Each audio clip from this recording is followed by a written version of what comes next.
Ohayou minasan, c'est Lucas, le petit nouveau de la passion manga TM, et aujourd'hui je vais vous présenter ReZero Kara. ReZero Kara Isekai Seikatsu, ou Re-Life in a Different World from Zero, est à la base un light novel écrit en 2014 et adapté en animé en 2016. ReZero est un seinen, comédie, action, aventure, fantasy. C'est l'histoire de Natsuki Subaru, un collégien, qui alors qu'il sort d'une épicerie, ferme les yeux et les rouvre dans un nouveau monde. Ne sachant pas pourquoi et par qui il a été invoqué, il part à la découverte de ce monde et fait la rencontre du deuxième personnage principal, Emilia, qui le sauve de bandits. En retour, Subaru décide de l'aider. Plus tard, ils se font attaquer et tuer par une mystérieuse femme. C'est alors que Subaru se réveille à l'endroit de son arrivée dans ce monde. Dès lors, recommence la série d'événements, jusqu'au bandit, qui cette fois tue Subaru. La journée recommence encore une fois, et Subaru comprend que dans ce monde, il disposera de l'immortalité. Mais j'en reparlerai à la fin de la vidéo. Mon avis. ReZero, à l'heure où j'écris, on est à l'épisode 15, donc dans un tournant pour ceux qui l'ont vu. Bon, le début, j'ai fait un tour un peu partout, et tous se plaignent du début de l'animé qui est pour eux vraiment misérable et lent. Je suis d'accord sans l'être en fait, car les 5 premiers épisodes sont lents et peu intéressants, mais ils sont obligatoires car Subaru ne débarque pas dans un monde neuf. Ce monde a déjà une histoire, des problèmes et une existence. Il est dur de présenter un monde et de rendre ça intéressant. Et là, ils ont fait un choix entre présenter l'animé d'un coup sur 5 épisodes et que ça soit bof, ou le présenter petit à petit en prenant le risque de négliger la vraie histoire. Code 10 a fait le même choix et s'en est très bien tiré. Donc voilà, pour le début. Il est long mais soyez patient, le reste en vaut la peine. Ensuite, les openings sont excellents.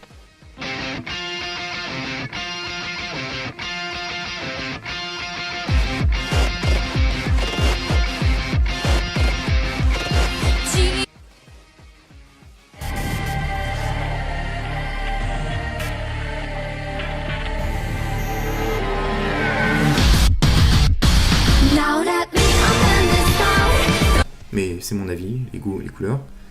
L'animation est bonne, autant dans les combats que dans les scènes normales.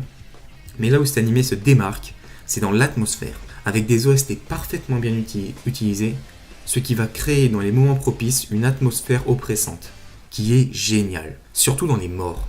Car oui, vous l'avez sûrement compris, Subaru va crever assez souvent, et quand il meurt pas, les gens s'en plaignent. Alors, pour conclure avant de spoil, ReZero, très bon animé, 5 épisodes longs mais obligatoires, mais à partir de l'épisode 7 jusqu'au 15, qui est actuellement le dernier, une putain d'ambiance macabre, dans les bons moments.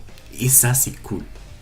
Ah, j'ai oublié de parler des personnages. Ils ont chacun 2 à 3 phases dans l'animé. Subaru est vide au début et se remplit avec l'avancement de la narration. Il se remplit d'intérêt, cherche pas de vanne. Non, franchement, il est attachant et travailleur. Emilia qui passe de la fille dont est amoureuse le héros à la fille qui lui donne une raison de travailler dur, à la connasse qui jette Subaru comme une merde. Donc elle est chiante et pour l'instant ne sert à rien à l'histoire, mais elle aura son intérêt en temps voulu.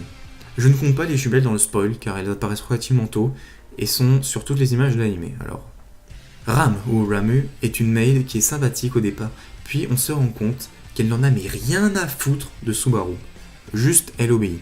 Et Rem ou Remu, pareil, elle aura 3 phases, sympa comme Ram, puis on va comprendre ses intérêts, et après une série d'événements, va devenir presque plus important qu'Emilia. Après, il y a Pac, le chat, la Loli, et le clown, le magicien, Roswald. Mais ils sont très secondaires. Là, il va y avoir du spoil, donc si t'as pas vu jusqu'à l'épisode 15, arrête, j'ai tout dit. Après, c'est juste du spoil et la théorie.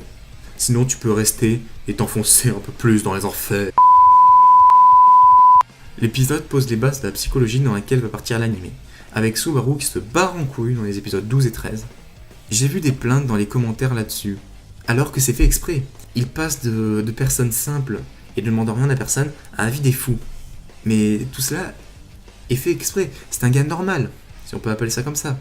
Il est donc normal qu'il pète un câble de temps en temps, sous la pression et sans pouvoir se confier. Bon, j'ai fini de parler de ce que l'on sait, maintenant parlons de ce qu'on ne sait pas. Pour la théorie, oui, car il y en a plusieurs, mais elles peuvent arriver à créer un truc logique. Selon moi, seul l'esprit de Subaru a fait le voyage entre les deux mondes. Je m'explique.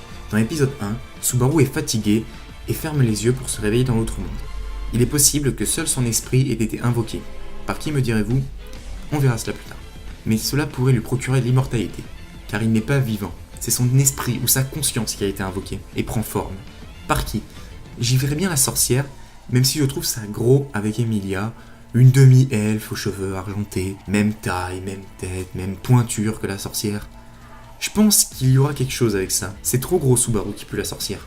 Son pouvoir, son immortalité, comme je l'ai dit précédemment, viendrait du fait que seule sa conscience soit matérialisée dans ce monde, ce qui expliquerait les mots de Betelgeuse quand il lui demande pourquoi il fait semblant d'être brisé.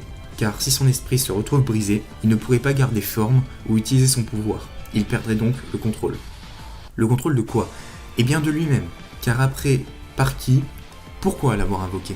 Je me disais que la sorcière, avant d'être scellée ou de disparaître, aurait invoqué Subaru en lui injectant une partie de son essence vitale. Cette partie de la sorcière en Subaru expliquerait l'odeur de la sorcière et le pouvoir de Subaru. La sorcière ne pouvant laisser son plan de secours mourir. Mais Subaru, dans son infinie simplicité, a pris le dessus sur ce pouvoir. C'est là qu'arrive le culte, dont le but serait de faire perdre la raison à Subaru en le privant d'Emilia, de Ram, de Rem, des enfants avec qui il a des souvenirs, des villageois, tout cela pour que Subaru, une fois brisé, laisse place à la sorcière. Bien, c'est la fin de cette vidéo, ma première.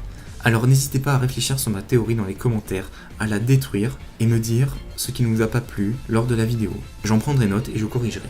Je remercie Astrid de m'avoir aidé sur la théorie, Marie pour le montage et Clément qui lui est en vacances. Sur ce, je vous dis à la prochaine fois pour la Passion Manga.